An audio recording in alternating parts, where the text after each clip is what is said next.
My name is Joseph Morton. My name is David Gabru. We are here today to speak about suicide and depression. We spoke with Dylan Leroy about this issue. So suicidal ideation would speak to someone having a thought of ending their lives or killing themselves. So many people struggle with suicidal ideations but never attempt. The hope is to provide support and care to an individual in distress when they're having ideations to prevent an attempt. So a suicidal attempt is when someone actually engages in an action to try and take their life. Usually ideations start out as a thought due to a high level of distress, feeling trapped. Some indicators we look for to try and measure risk is things such as previous attempts, high impulsivity, alcohol, drug use. Very important one as well is if someone has developed a plan, so if they've actually thought out how they'd take their life, as well as seeing if they've begun to ritualize the process where they're actually testing it out to see if it would work, or hoarding pills, or storing firearms in the home.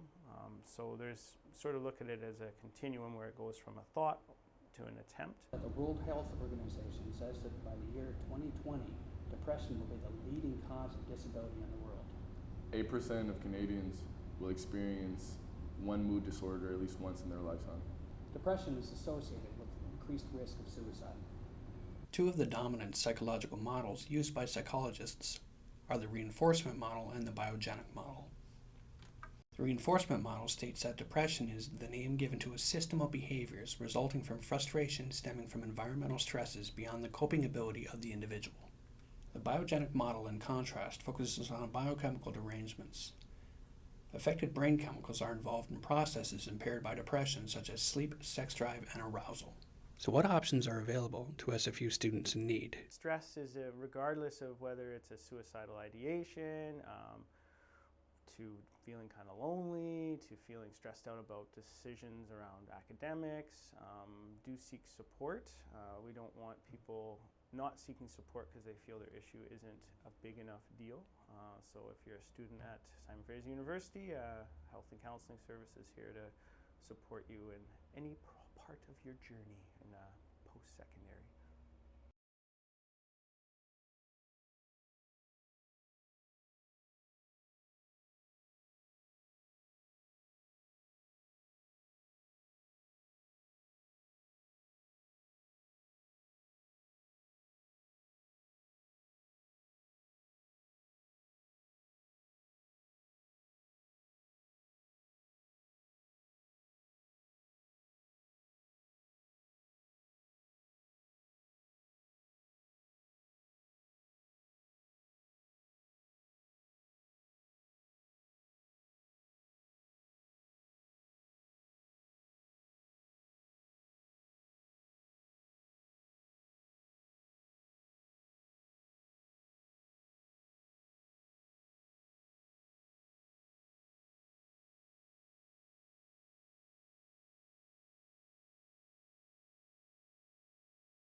In 2009, there were 3,890 suicides in Canada, a rate of 11.5 people per 100,000 people.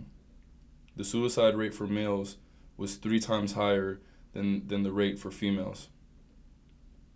17.9 versus 5.3 people per 100,000 people.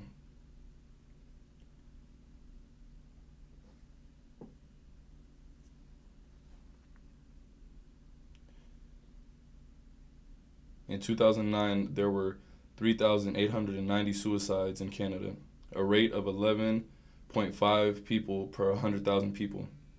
The suicide rate for males was 3 times higher than the rate for females, 17.9 versus 5.3 people per 100,000 people.